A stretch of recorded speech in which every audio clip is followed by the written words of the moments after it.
Well, good afternoon, everybody. Good afternoon, folks. And thank you so much for staying with us for this last panel of the day.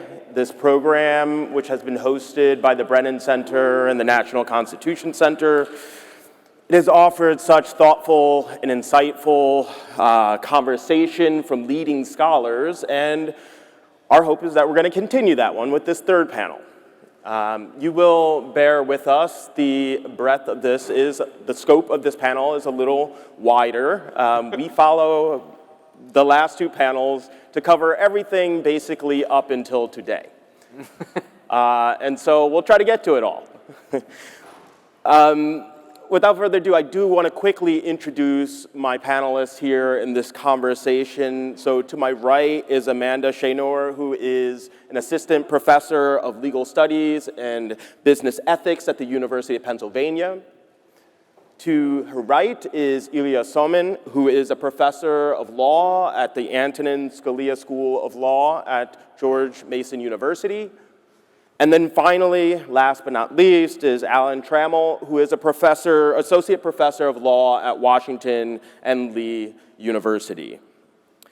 And so as I said, this panel is going to cover a bit of a longer stretch of time, more or less, where we left off from the convention today. But I'm going to jump into a period that has been mentioned a number of times because it has been so transformative for our country, and that's the Reconstruction period. So we have the Reconstruction Congress, which adopted amendments that the states subsequently ratified to expand the realm of constitutional guarantees. So we have these amendments, the 13th Amendment, the 14th Amendment, the 15th Amendment, critically abolishing slavery, guaranteeing due process, and really non-discrimination by the government in all realms, but specifically voting in the case of the 15th Amendment. Essentially, they sought to make all men equal. And I want to highlight the word men, because at that time, we are still in a period where we are talking about men, but equal in terms of their rights and responsibilities under the law. And in doing this, the Reconstruction Amendments also expanded federal government authority, while at the same time constraining state power to prevent these states from debasing the new constitutional provisions. So that long winding up leads to my first question, which is basically, I would love for some of you, all of you, to explain more concretely how the Reconstruction Amendments altered U.S. federalism, this relationship between the federal and state governments and the constitutional order more generally. Grab bag.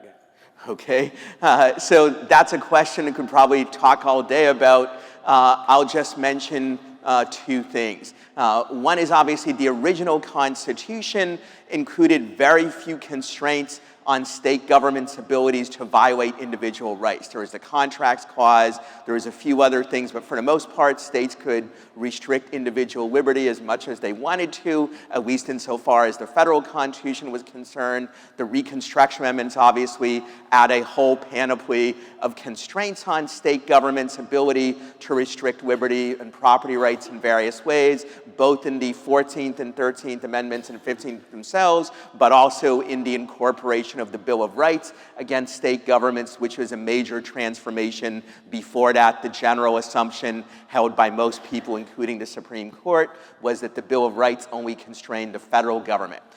This is often seen as a big expansion of federal power, and there's definitely was some expansion of federal power under the Reconstruction Amendments, but it's worth noting that the federal government also gets constrained in some ways. Most obviously, some of the most controversial actions of the federal government before the Civil War were those taken in defense of slavery, like the Fugitive Slave Acts, for example, and some others as well. That was taken off the board. The Citizenship Clause extended birthright citizenship to all people born in the United States, now the subject of litigation once again.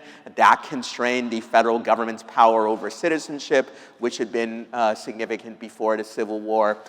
So there are both constraints on the federal government and constraints on the state governments, the ones on the state governments being a big break from the previous relative lack of constraint, but it's worth noting most of that constraint on the state governments is not for the purpose of giving more power to Congress or to the president, but for the purpose of protecting individual rights and liberties for the people within those states. Well, so I just want to follow up on one thing that Ilya said, which is that, and also, it's such a pleasure to be here. Thank you very much in this beautiful space. So one of the important points here that Ilya highlights is not just a change in the relationship between the state and federal governments, but what happened with the Reconstruction Amendments is really the necessary predicate to the rights culture that we have today in the United States. So before the Reconstruction Amendments, the Bill of Rights only applied against the federal government. So you didn't have a First Amendment right against a state government. You didn't have freedom of religion against your state government unless you had that under your state constitution, but not under the federal constitution.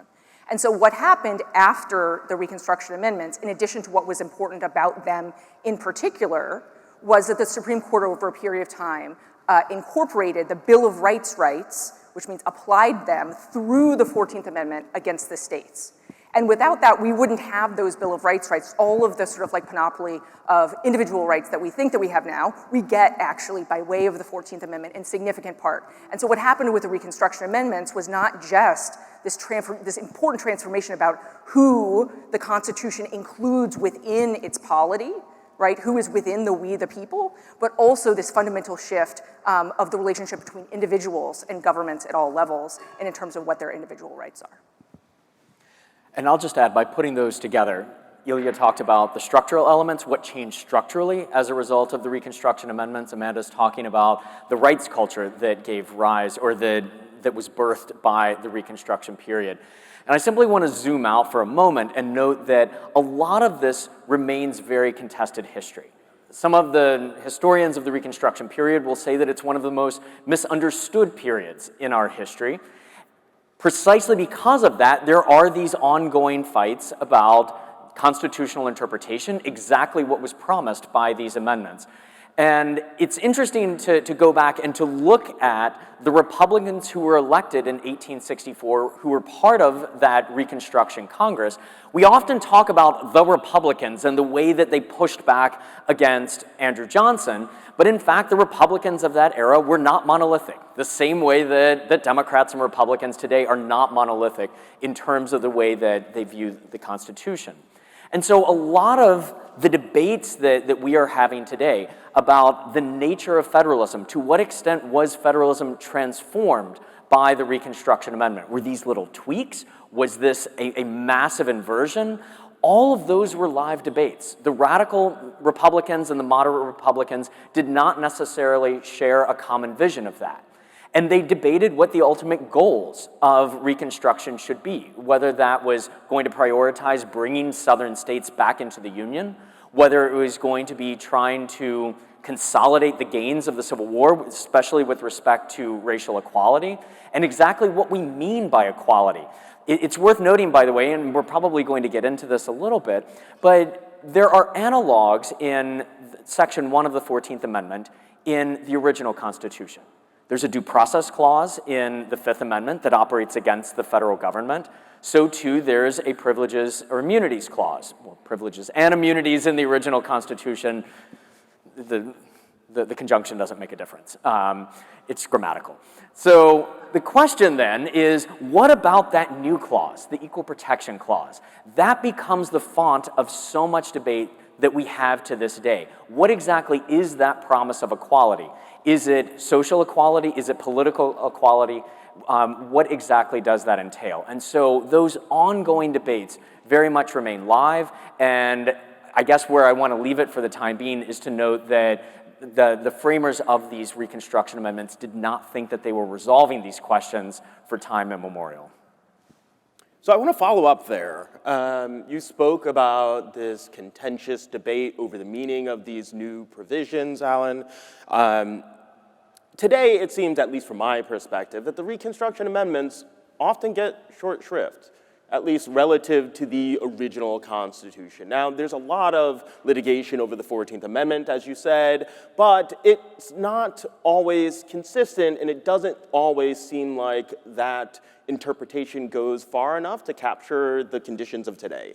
Now, perhaps that's just my perspective as a constitutional law professor, but I'd love to know what's the cause of this? What's the reason why some, like me, might see that the Reconstruction Amendments are not, they're playing second fiddle to the rest of the Constitution?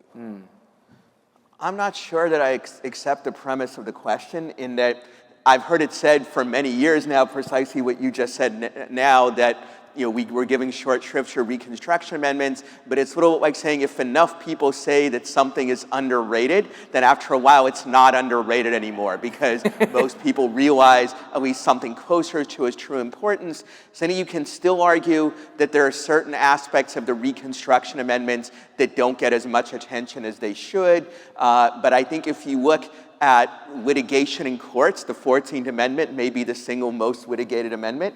If you look at scholarship in the law schools, once again, probably there's at least as much 14th Amendment scholarship as scholarship of almost any other provision of the Constitution, at least that I can think of. So I think there is a lot of attention. You could say there should be still more, and you could say maybe some of that attention isn't asking the right questions or is reaching the wrong answers, and I think all of that might well be true. But I do think there is a growing understanding both in the courts and in the legal academy, possibly even in popular culture, with the growth of attention to racial issues and obviously the Civil War and its aftermath, that there's a sense that the Reconstruction amendments, they're at least close in significance to the original Constitution, if not actually on a plane of equality. So I think it would have been legitimate to say 10, 20, 30 years ago, we're not paying enough attention to Reconstruction amendments, maybe, but that attention has grown, at least since the Civil Rights Movement, and it continues to grow now, I think. So I completely disagree with Ilya. I think I wish I could agree with you, but I think there are two levels at which the Reconstruction amendments have, both historically and sort of in our contemporary moment, have been given short thrift. And one of them is doctrinal, and that's because immediately after the adoption of the Reconstruction amendments, the Supreme Court, as I teach my students, just punched them in the face. Right? Completely from their birth, eviscerated them in really important ways, okay? And probably everyone knows about Plessy v. Ferguson, for example, which interpreted equal protection to permit separate but equal, okay? But in addition to that, we had the slaughterhouse cases, and so under the 14th Amendment, you have three sort of substantive clauses in addition to birthright citizenship. You have privileges and immunities, equal protection, and due process. Most people haven't really heard or thought about privileges and immunities. And why is that? Because in the slaughterhouse cases, very early after the passage of the Reconstruction Amendments, the court just essentially read privileges and immunities, which is where the framers of the Reconstruction Amendments really thought that the big bucket of new important rights and protections were going to be, and essentially read it out of the Constitution such that it's not really important within our constitutional discourse today. But that's where the Reconstruction framers thought you were going to get the most important rights, right? Now we have litigation under due process and equal protection, but we lost that because of slaughterhouse. And then in addition, in the civil rights cases, the court read the 13th Amendment to be very, very narrow, just about the end of chattel slavery, and potentially a little bit more, including badges and incidents of slavery, but in a very narrow sense. And they decided that the 14th Amendment only applies against state actors, against governments, and not against private actors. Those doctrinal decisions really incredibly narrowed the promise of the Reconstruction Amendments in ways that had very long shadows into the present. And then in addition, in part because of the backlash against Reconstruction, and then later against Brown v. Board of Education, we have a constitutional discourse particularly from originalism, that is focused predominantly on the original Constitution, what the original framers thought, and that is like the core sort of gravamen of what the Constitution means, as opposed to the far more audacious ideas of a radical equality that many of the framers of the Reconstruction Amendments adopted. And which is why I hope that actually Ilya will become right, that those are some of the things that are more central to our discourse, as opposed to sort of like just the original Constitution. I do want to give Ilya props on one aspect of this, which is that law professors really are thinking and writing about the Reconstruction Amendments a lot more.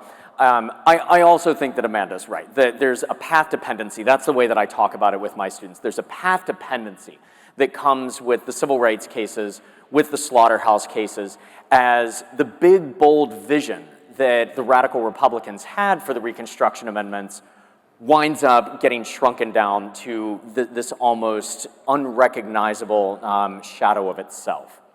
And so we see that the Equal Protection Clause, this brand new clause, is suddenly having to do a whole lot of the heavy lifting that the Privileges or Immunities Clause was supposed to do.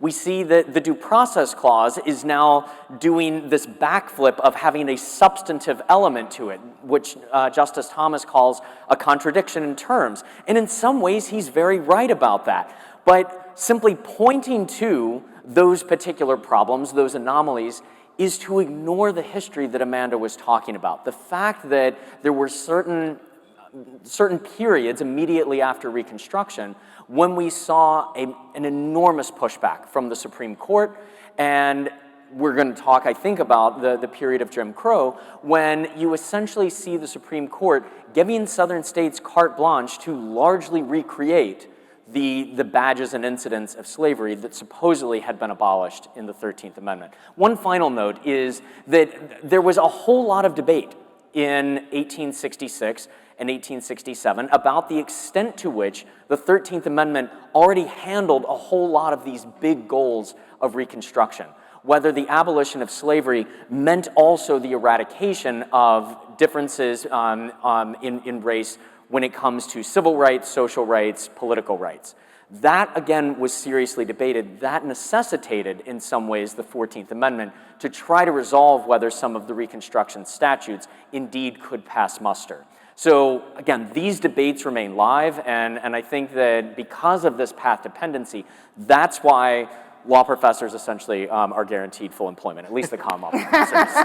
Yeah. So certainly, recent history is a full employment act for constitutional law professors. I think Amanda's right that it is the case that in the Slaughterhouse case, just 5 years after the 14th Amendment, the Privileged Immunities Clause is largely neutered, and it has not, for the most part, been revived to this day, though some Supreme Court justices, including Clarence Thomas, actually have advocated for reviving it, but so far they don't have 5 votes on the court, nor does the Privileged Immunities Clause have a lot of resonance in popular culture either.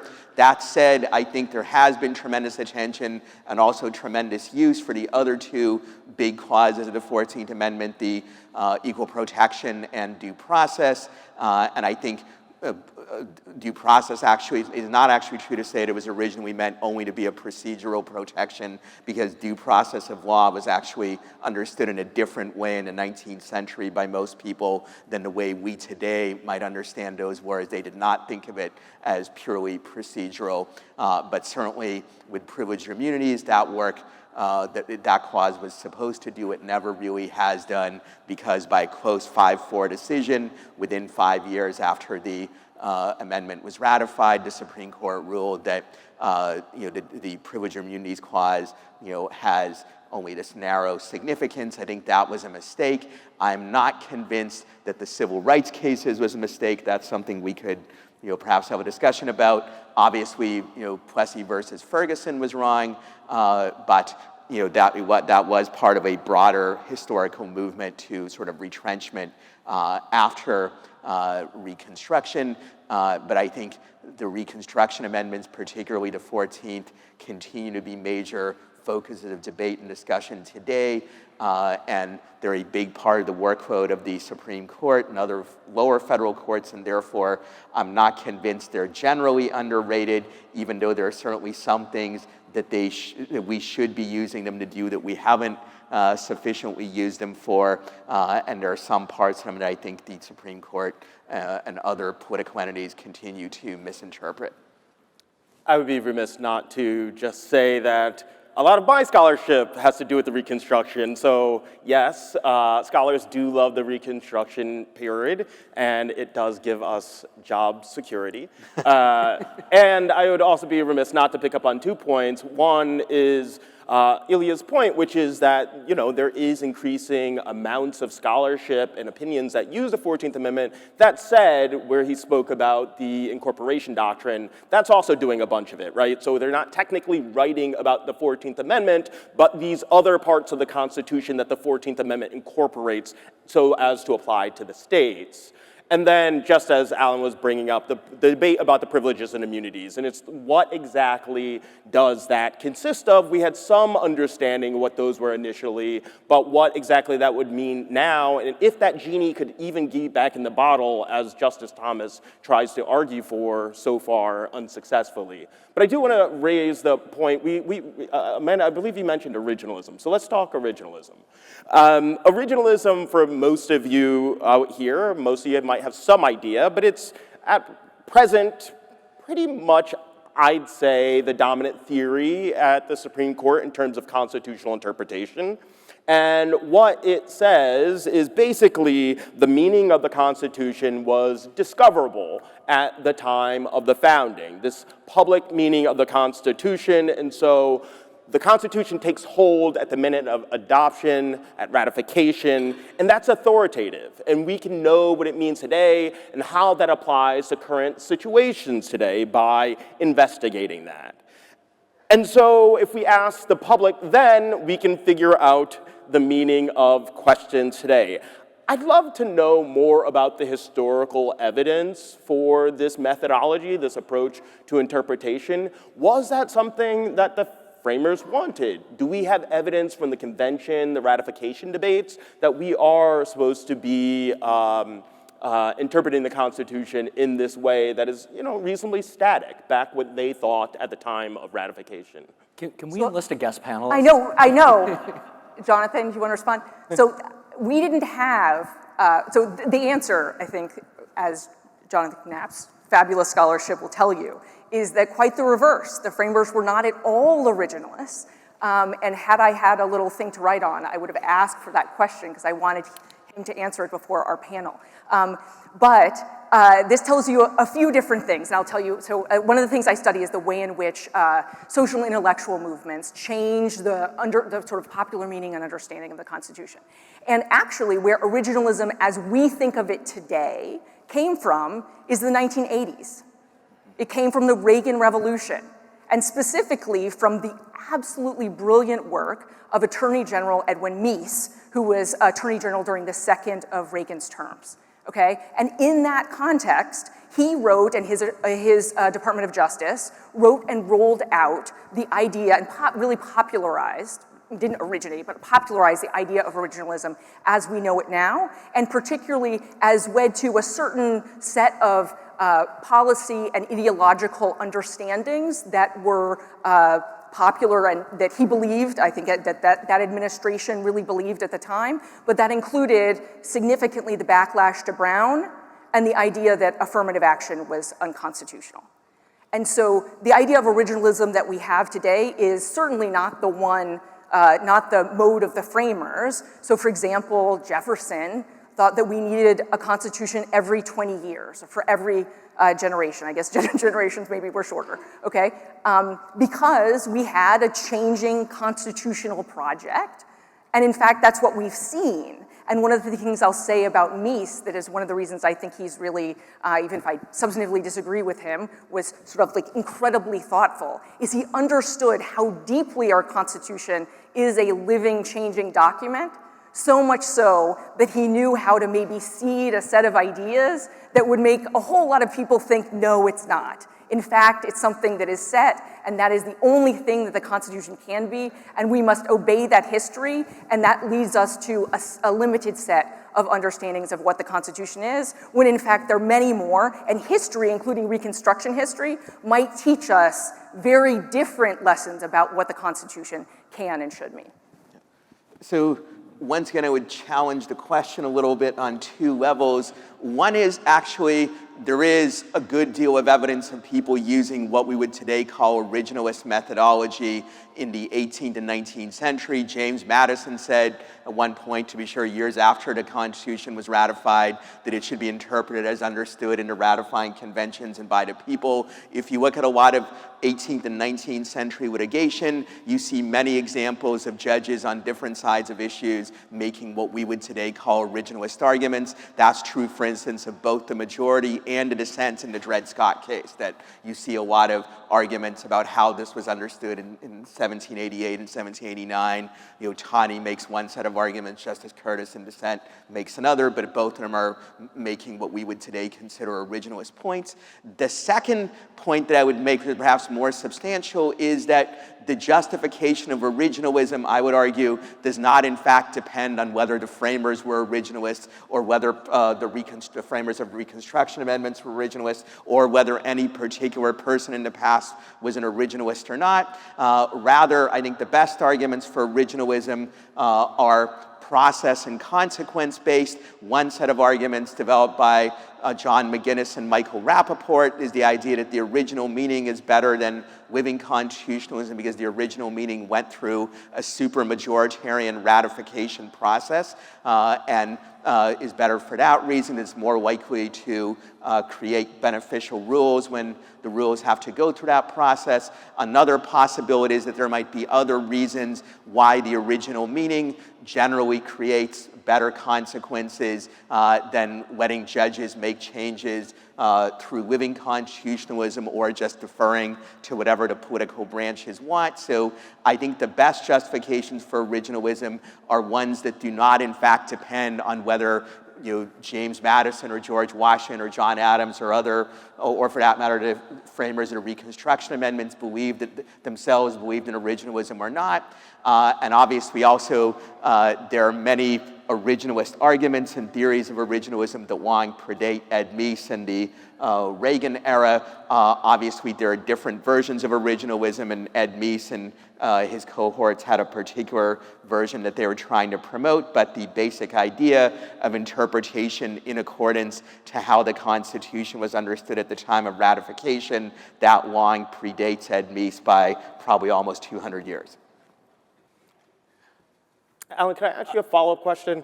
Perhaps maybe you can talk about a point, clarify maybe the distinctions between drawing on history and originalism as a methodology itself. That was the deep breath that I was taking. Yeah, I was about to say that. People here know we don't really put historians on the court. We put lawyers, and right. Yet we are using these deeply historically inflected arguments to make constitutional moves. And so I'd love to know that distinction. Sure. This is something that I probably say until I'm blue in the face in my classes, that there is a distinction between history and originalism. History is an effort as best we can to understand what happened in the past, the motivations of the various historical actors. What we do with that is a political normative choice, and it is very much a choice.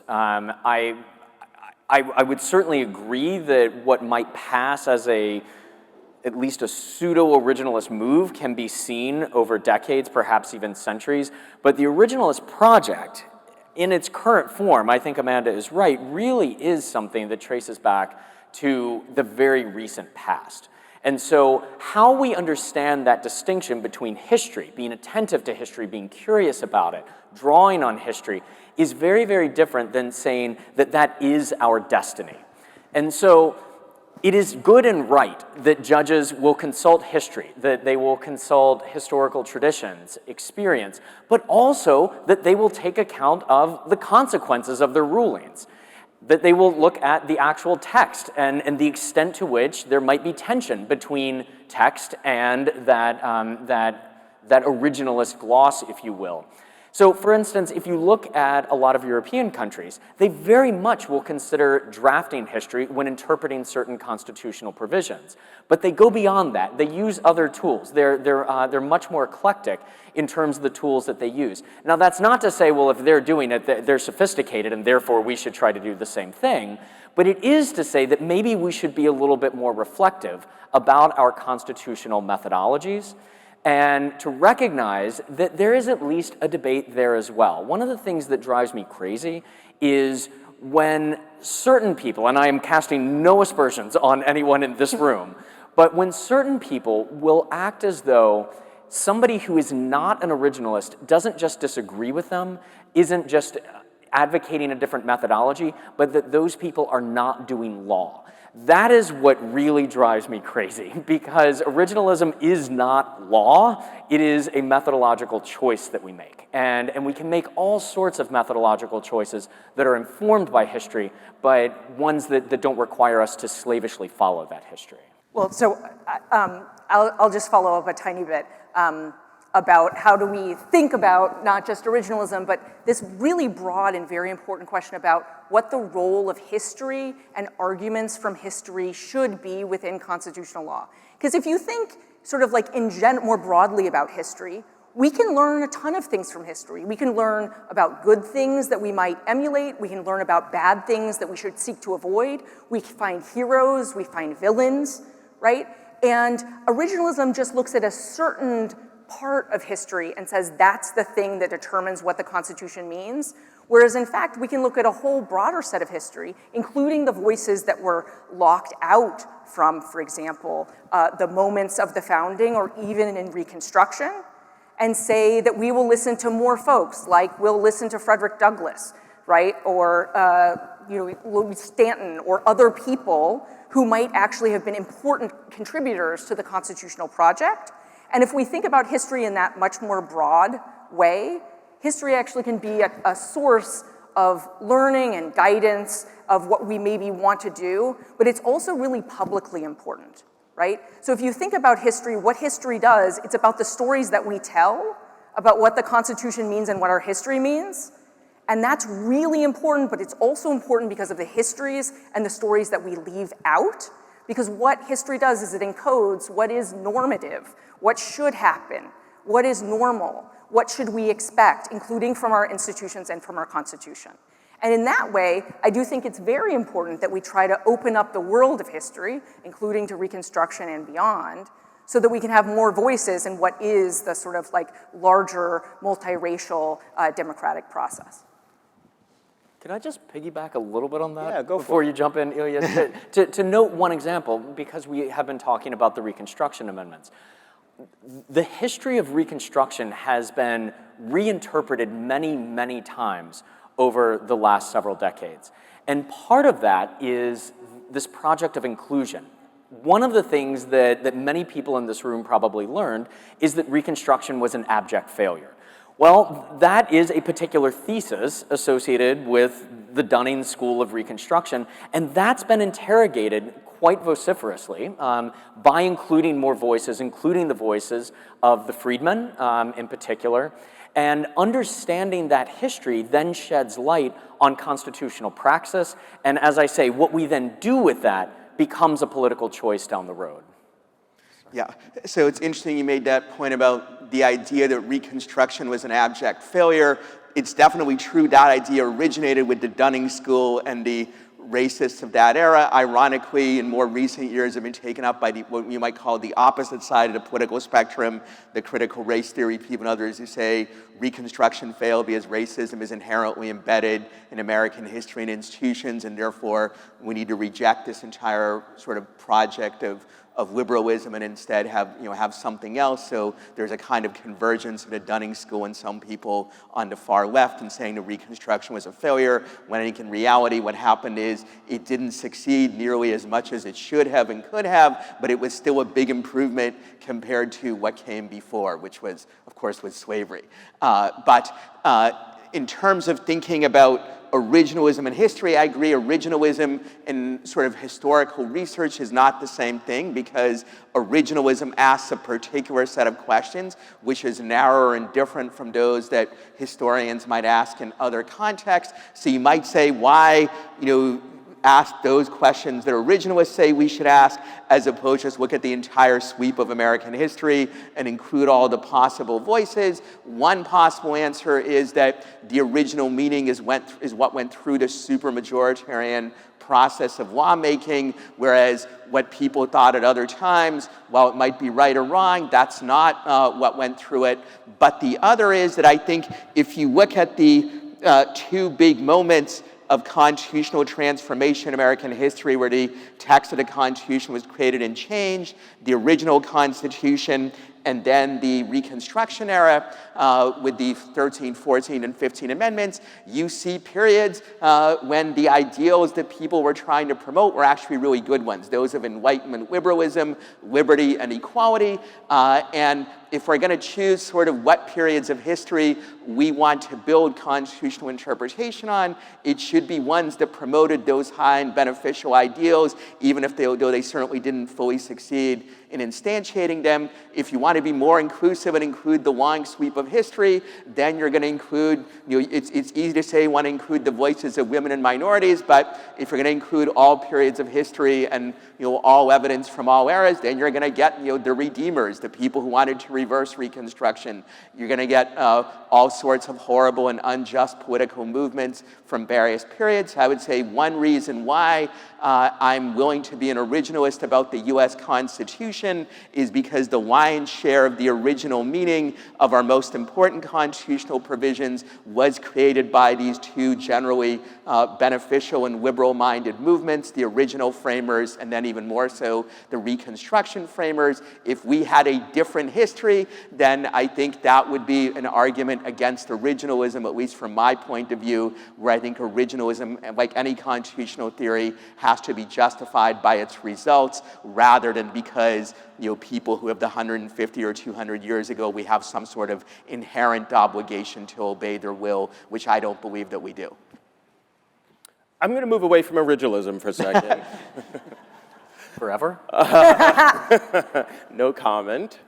During the Articles of Confederation, the debates over them, James Madison itemized 12 defects regarding the Articles, these vices of the political system that existed prior to the Constitution. And so this question is going to pick up on a discussion that Congressman Raskin mentioned in his keynote on a comment or a question made by Professor Edebar.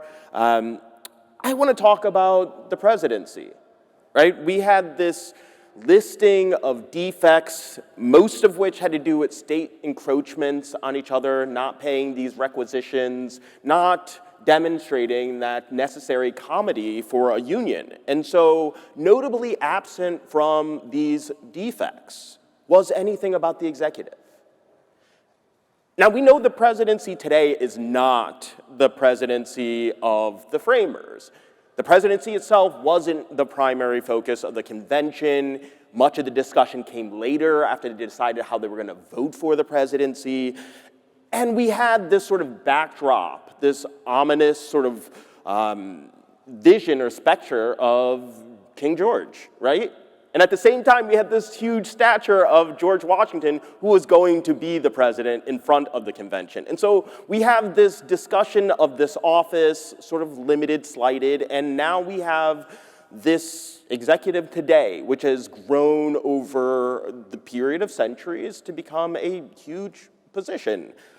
I'd love to know how that, I guess I said I was going to move away from originalism, but does today's presidency accord with the originalist theory of constitutional interpretation, how originalists see the Constitution?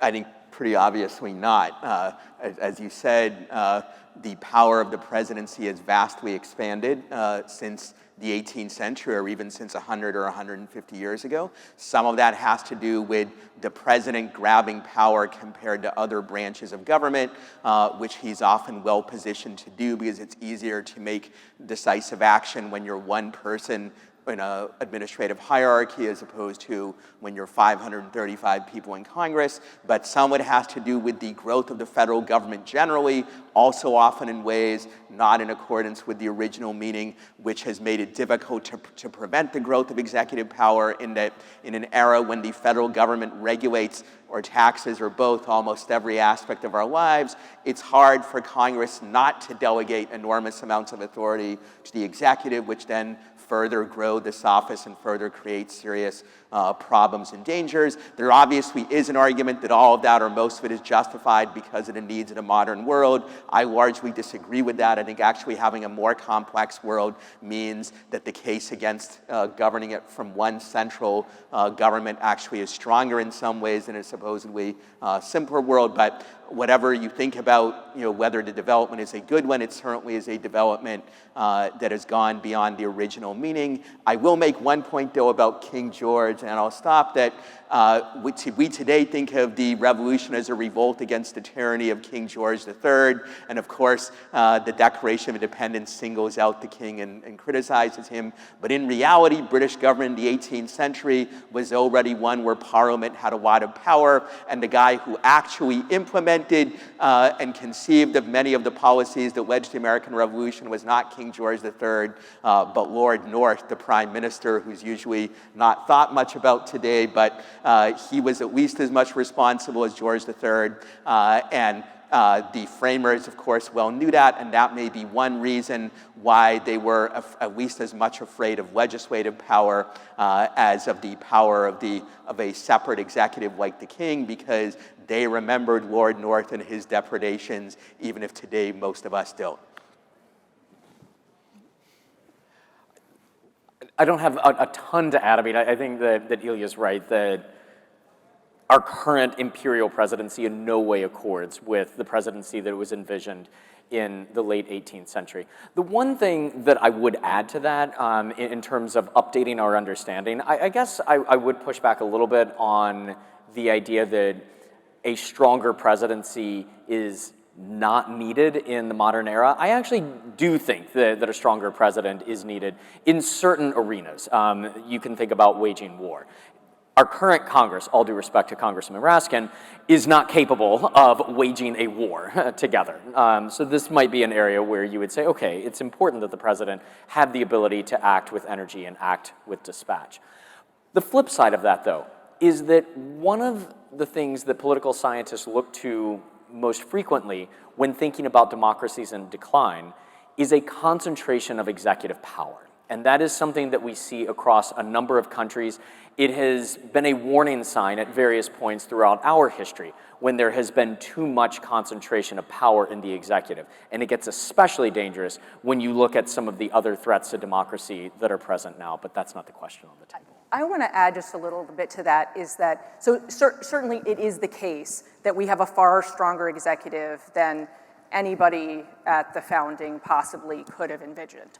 Elena Kagan, when she was an academic prior to becoming a justice, wrote a really important article showing how that's been the case for over many different presidencies of all different political stripes.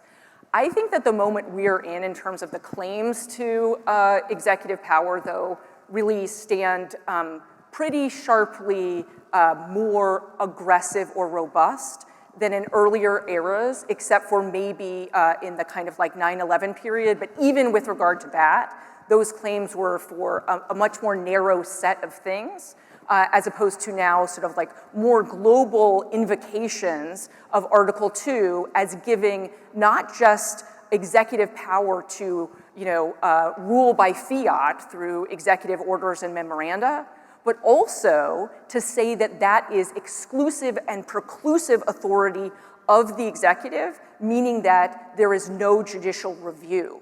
So the executive can, for example, ship people off to a foreign country, okay, to a really brutal prison without due process, and the argument is, well, that is within my sole authority, and it's a separation of powers problem. It's an overreach of the courts to say that the courts should have any type of review of executive action. And I think that that is quite more aggressive. I'm interested to hear what you all think. Quite more aggressive than we've seen with any modern president. I think in some ways that's... I just want to say we have 5 minutes until the Q&A, so use your cards up if you have them. It is very aggressive, and I condemn it. I've even written about why his attempt to use the Alien Enemies Act in this way is wrong on many, many levels. Google my name and Alien Enemies Act if you're interested in it. That said, FDR and some past presidents at times made similar awful claims during previous crises or even sometimes during invented crises. So the abuses of this administration, while very real and very serious, do have some historical precedents. I think the answer is not to say, well, that means everything is well and good. It's to say it was wrong then and it was wrong now too, but it didn't just purely come out of thin air. Yeah, undoubtedly we've had this explosive growth in the presidency, which has seen real spikes at certain points. FDR is clearly one of them. Lincoln was one of them. You know, Reagan was one of them. We've seen these periods where the presidency has just expanded in these ways. And then we would also just be remiss not to remember the immunity decision. So Amanda spoke about the preclusive and exclusive presidential powers and what that has meant for politics today. But this is all occurring against the backdrop of immunity. So not only can they not be questioned, but no one can be, or at least one person cannot be prosecuted for, you know, going forward and acting in those ways.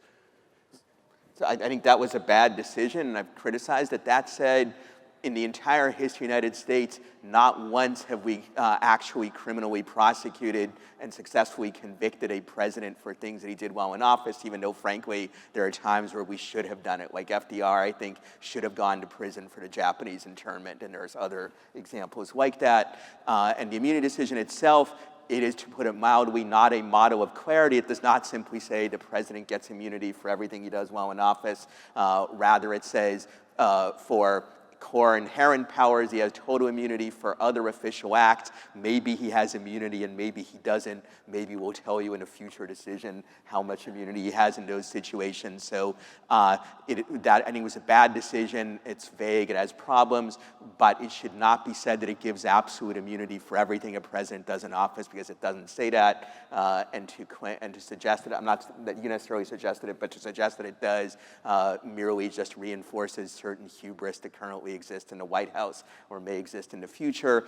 Much of the import of that decision actually remains perhaps for future decisions to interpret and decide. We'll be seeing what my law school students think about that after I grade their exams. Slight historical correction, Ulysses Grant got a speeding ticket for riding his horse too fast. Duly noted, I should have remembered about that, and I apologize for that omission. Though, as I understand it, that didn't actually go to court. Like that's true. The law enforcement officer gave him the ticket, and to his credit, he did not say, "I'm the president, so I get to do what I want." He said, "Okay, fine, I'll pay it." Okay. Yeah. So I have a few audience questions. I'm just going to chime in with one that stands out to me. Is it truly objective, balls and strikes, that is being done at the Supreme Court? Is balls and strikes actually this mode of constitutional interpretation? And if it's not even being done, is it possible? Just before this panel, Alan and I were talking about how we're both baseball fans. So I do think balls and strikes is a reasonable way to model it. It models the idea that judges are supposed to be neutral and are supposed to not just impose their personal preferences. At the same time, if you are a baseball fan, you know that what's a ball and what's a strike is sometimes ambiguous. You also know, and there's a lot of evidence for this, that different umpires have different strike zones. Some might be a bit higher, a bit lower than others. So while I think this is a useful metaphor and a useful ideal to strive for, when you think about it a little bit more carefully, it also reveals that things are not always clear-cut, and that different umpires, or in this case, different judges operating in good faith, might still come to different conclusions or even use somewhat different methodologies to reach those conclusions. So the balls and strikes metaphor, properly understood, does not mean that there is a unique and easily discoverable set of correct answers, that will just fly off the page of the Constitution or of statutory law. Sometimes that's true, but other times, as with some of these relatively vague phrases like privileges or immunities, necessary and proper, and so on, there's going to be ambiguities, and there's going to be a lot of difficulty in figuring out what the correct resolution is. So our Constitution is incredibly short and has very open textured language like equality and liberty. And it's also, as an earlier panel discussed, incredibly hard, at least in modern circumstances, to amend. That puts a lot of sort of hydraulic pressure on courts to do interpretation as incredibly huge changes in society and economy, et cetera, occur. And because of our political moment, we have a lot of things have pressed upon this particular court, and a lot of sort of serendipitous, I guess, I don't know, like contingent facts of life that have meant that we have a court that is really sort of like minority rule within, we have a court that's very not representative of the American public. And part of that just has to do with when justices died, and it also has to do with the whole Merrick Garland situation, okay? And that has meant that we have a very specific court that is doing different things than I think a lot of folks necessarily would choose themselves.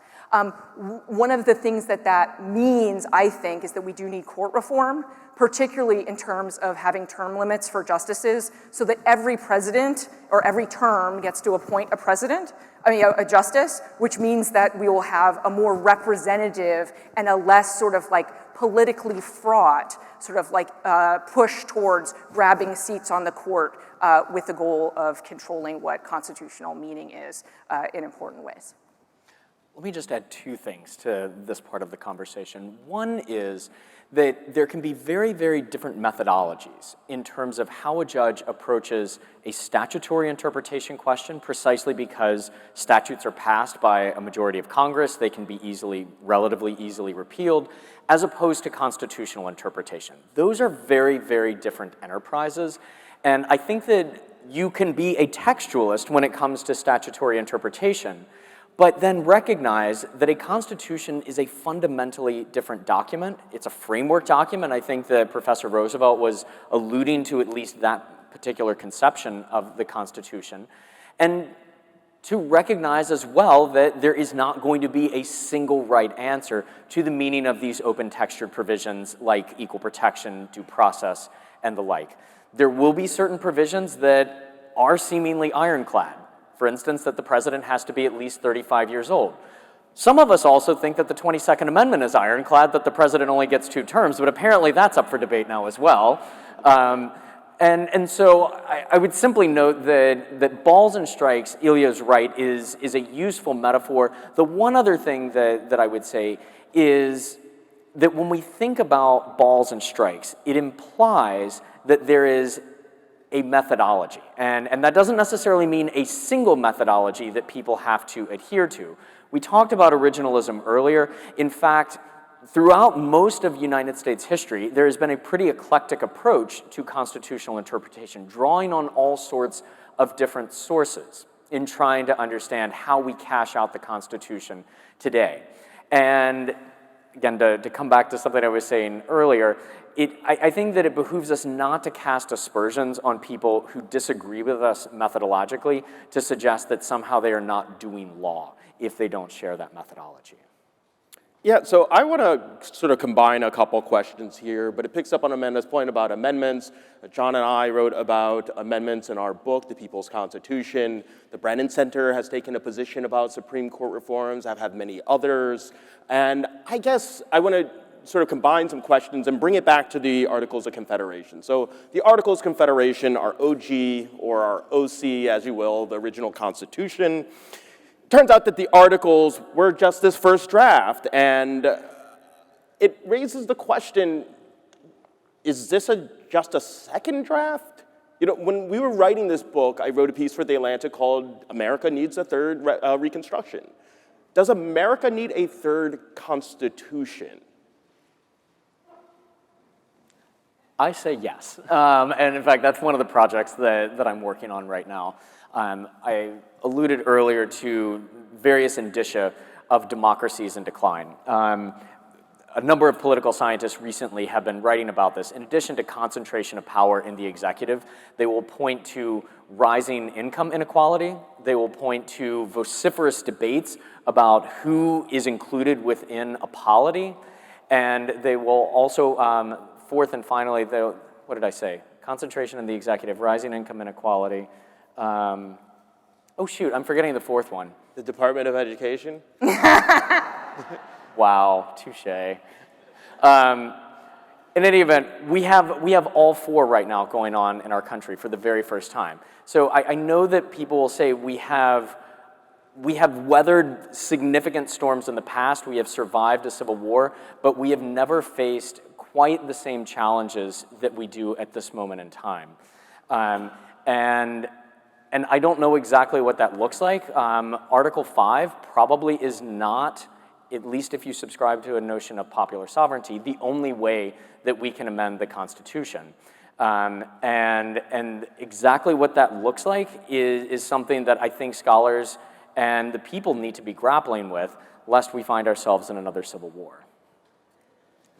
So I'm in principle open to the idea of a third constitution if it was likely that a modern constitutional convention or similar enterprise would in fact result in a better constitution that exists now. I'm not optimistic that would be the case. So before resorting to that, I would suggest we try to opt for better and stronger enforcement of the Constitution that we already have, because many, not all, but many of our problems actually result from departing from that Constitution. So for example, many of the most cruel and unjust policies of the federal government right now and for many years have been in the field of immigration.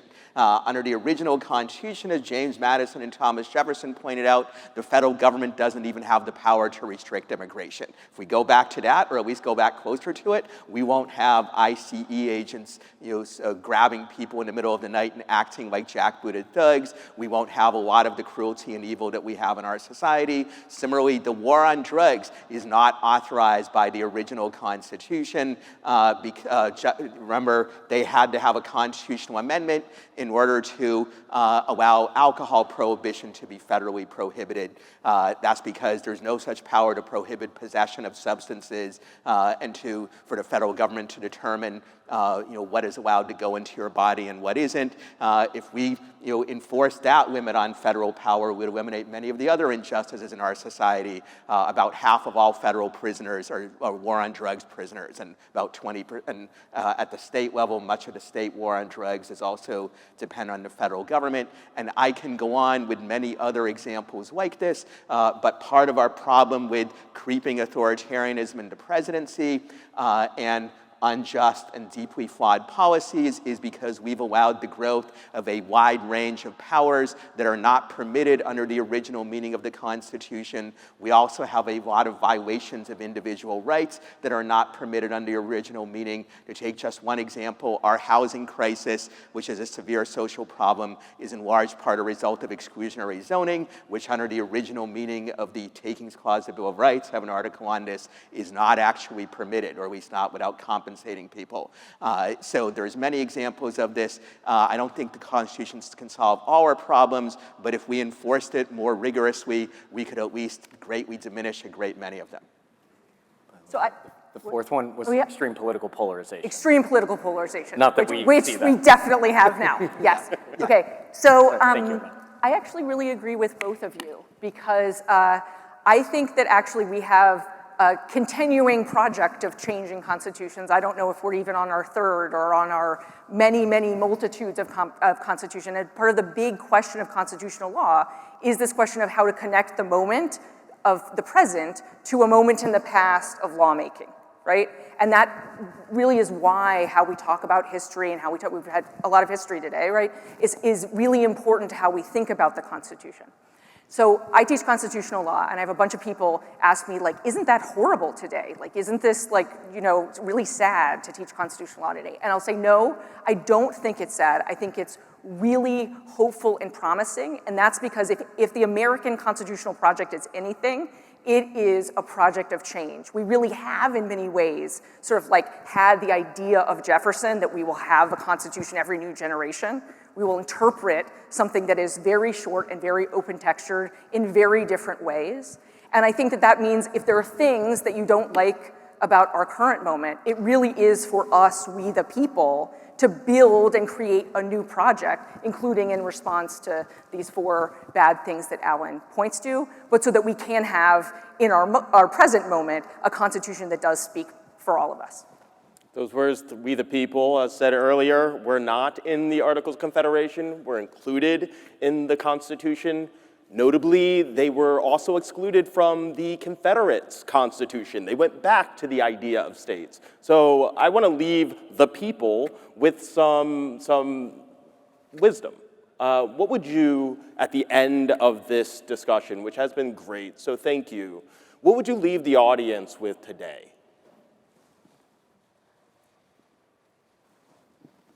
All right, I'll go ahead and start. Since we were talking about the potential of amendment outside the context of Article 5, what would that look like? And I think that it draws in part on this foundational idea of popular sovereignty, figuring out who we the people are and how we act. Now, we normally think about ourselves as, or we think about the polity as acting through elections, through our representatives. But if we're radically reimagining this, what is the role of states? That's something that a couple of the other panels talked about. And I think that it's at least worth grappling with this deeply unsettled question about whether the states retain any sort of that primordial sovereignty that many of the founders argued that they did in the 18th century. There's an argument that perhaps the founding period itself re-envisioned that, or that maybe the Reconstruction period did. And so I invite creative thought about that. It's hard to point to just one thing as the one thing that we should remember. Obviously, there's 200 years of constitutional history over which there's been all kinds of debate from the foundings to present. But I will just leave with this one thought, that the American Revolution, later the Constitution, and even more so the Reconstruction amendments, were born out of suspicion of various kinds of government power and oppression.